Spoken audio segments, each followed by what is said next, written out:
প্রিয় দর্শক শ্রোতা, প্রতিদিনের ন্যায় আজকেও কথা বলবো বাংলাদেশের সমসাময়িক কিছু বিষয় নিয়ে। আজকে কথা বলবো, আমরা ইদানিং শুনতেছি গতকাল থেকে কোন এক অজ্ঞাত ফেসবুক আইডি থেকে আওয়ামী লীগের সভা সমাবেশ করবে বা আওয়ামী লীগ কর্মসূচি দিয়েছে, এই ধরনের একটা পোস্ট করেছে যে ফেব্রুয়ারির 5 তারিখ থেকে 28 তারিখ পর্যন্ত একটানা লাগাতার কর্মসূচি দিবে তারা। আবার অনেকে নিউজ প্রচার করেছে যে 16 তারিখ এবং 18 তারিখ 2 দিন তারা হরতাল পালন করবে। তো আসলে এটা কতটুকু সত্য কি মিথ্যে এটা আমি জানি না, তবে আমি যতটুকু মনে করি এটা তো তাদের বাস্তবায়ন হওয়ার কোনো সম্ভাবনা নাই। যেমন সূর্য পশ্চিম দিকে ওঠার কোনো সম্ভাবনা থাকে না, ঠিক তেমনি এদের কর্মসূচিও পালন হওয়ার কোনো সম্ভাবনা নাই আমার মতে। তো আওয়ামী লীগের যে কেন্দ্রীয় নেতা নেত্রী থেকে শুরু করে একবারে লোকাল পর্যায়ের যে নেতা নেত্রীরা আছে, তারা সকলেই 5 আগস্টের পর থেকে যারা দেশে আছে তারা গা ঢাকা দিয়েছে, এবং যারা দেশে থাকতে পারে নাই, বিভিন্নভাবে লুকাই ঝুঁকাই ছিল, তারা এই দেশ পার হয়ে বিভিন্ন দেশে পাড়ি জমিয়েছে, তারা পালিয়ে গিয়েছে। যেখানে আওয়ামী লীগের কেন্দ্রীয় নেতা কর্মীরা এইখানে টেকতে পারে নাই মানুষের রোষানলে পড়ে। আর এই মানুষ কি ধরনের কাজকর্ম করলে বা কি ধরনের অন্যায় নিপীড়ন নির্যাতন গুম খুন হত্যা নির্বিচার করলে, কি ধরনের অন্যায় অত্যাচার করলে মানুষ তাদের প্রতি এইরকম ব্যবহার করতে পারে বা মানুষ তাদের প্রতি মুখ ফিরিয়ে নিতে পারে, এটা আপনারাই ভেবে নেন। যে তারা এমন কোনো কিছু কর্মকাণ্ড বাদ রাখে নাই যে মানুষ তাদের জাতাকলে পিষ্ট হয় নাই।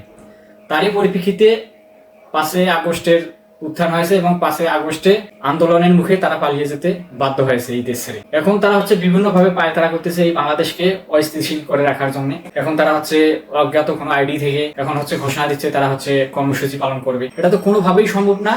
এই কর্মসূচি পালন করার নামে তাদের দলীয় নেতাকর্মী যে টুকটাক যে কয়েকটা আছে এই দেশে লুকিয়ে গড়তে চিপায় চাপায়, সেই কয়েকটা নেতাকর্মীকেও এখন বিপদগামী করলো তারা। এখন যে কয়টা নেতাকর্মী আছে তাদেরকেও খুঁজে খুঁজে বের করবে প্রশাসন এবং তাদের জেলে দিবে। এবং তারা যদি বাইচান্স এই কর্মসূচি পালনের জন্য রাস্তায় নামে, তাহলে তো তাদের বাকি জীবনটুকু জেলেই কাটাইতে হবে। আর না হলে এই দেশে থাকতে পারবে না, তারা বর্ডারের আশেপাশে ঘোরাফেরা করবে, চান্স পেলে বর্ডার পার হয়ে যাবে, তাদেরও এই দেশে আর জায়গা হবে না। তো আমি মনে করি যারা কেন্দ্রীয় নেতা, যারা দেশ পরিচালনার দায়িত্বে ছিল, যারা লুটে পুটে খেয়েছে, দেশ থেকে অর্থ পাচার করেছে, বিভিন্ন ব্যাংক লুট করেছে। আমাদের আমরা এক সময় দেখেছি যে আমাদের যারা ব্যবসায়ী আছে, বাংলাদেশের বড় বড় ব্যবসায়ীরা, তারা ডলারের কারণে এলসি করতে পারেনি। এখন এই শক্তিশালী ইউনিট সরকারের কারণে এই সরকার অনেক কিছু অর্জন করেছে। দিনের দিন ডলারের পরিমাণ বৃদ্ধি পাচ্ছে, ব্যাংক হিসাব চাঙ্গা সবকিছু আর কি ঘুরে দাঁড়িয়েছে। এখন এটা তাদের চোখে লাগার কারণে তারা চাচ্ছে যে এটা কিভাবে পণ্ড করা যায়, এই বাংলাদেশকে আরো দাবিয়ে রাখা যায়। তারই পরিপ্রেক্ষিতে তারা এই কর্মসূচি দেওয়ার চেষ্টা করতেছে। তারা তো যতই চেষ্টা করুক এটা তারা সফল করতে পারবে না। আমি তো বলেই দিছি যে আগে যে সূর্য পশ্চিম দিকে যেরকম ওঠা সম্ভব না, এদের কর্মসূচিও পালন হওয়া কোনো সম্ভাবনা নাই। তো তারা যতই চেষ্টা করুক, এখানে তারা আর বাংলাদেশে বেঘাত ঘটাইতে পারবে না। যে শক্তিশালী ইউনিট সরকার আছে তারা সবকিছুর পরিবর্তন করে নিয়েছে, যেভাবে হোক তারা এটা টেকেল দিয়ে উঠেছে। তাই এখানে আর যেন কোনো স্বৈরাচারের হাত না পড়ে বা কোনো স্বৈরাচারীর দ্বারাই এটা ক্ষতিগ্রস্ত না হয়, সেই ব্যবস্থায় করবে দেশের মানুষ এবং ছাত্র জনতা। আপনারা কর্মসূচি দিয়েছেন, কর্মসূচির জন্য যদি আসেন তাহলে সেটা টেকেল দেওয়ার জন্য ছাত্র জনতা এবং জনসাধারণই যথেষ্ট, এখানে প্রশাসনের কোনো ভূমিকাই রাখতে হবে না। আর যারা নামবেন বা নামার চেষ্টা, তারা ভুল করে এটা নামিয়েন না। আপনাদের নেতাকর্মীরা কখনো আপনাদের জন্য কখনো কাঁদে নাই, তারা নিজের স্বার্থে সবসময় অটল ছিল। তারা এই দেশের মানুষের বা এই দেশের কোনো স্বার্থ বোঝে নাই। এই দেশকে বিক্রি করে দিয়ে তারা চেয়েছে তাদের ক্ষমতা মসনদ দখল করে থাকার জন্য। এই কারণে তারা সবকিছু অন্যজনকে বিলিয়ে দিয়েছে, অন্য রাষ্ট্রের সাথে তারা মিউচুয়াল করে এই দেশের সবকিছু তারা বিলিয়ে দিয়েছে শুধু ক্ষমতার জন্য। তারা এই দেশের মাটি মানুষ কোনোটাই চায় না, তারা চায় শুধু ক্ষমতা।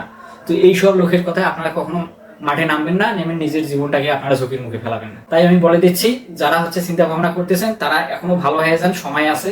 যারা পালিয়েছে আপনারা যদি এই দেশে আসেন, আপনারা ভুল স্বীকার করে নেন, আত্মশুদ্ধি করেন, করে ভালো হয়ে যান। এসবে কারো কথায় কান না দিয়ে আপনারা আপনাদের মতো চলাফেরা করেন, নাহলে তারা তো পালিয়েছে, আপনাদেরও পালাইতে হবে। আওয়ামী লীগ আর কোনোদিন এই দেশে পুনর্বাসন করার চেষ্টা করবেন না কেউ, আর কোনোদিন পুনর্বাসিত হতেও দিবেন এই বাংলাদেশের মানুষ।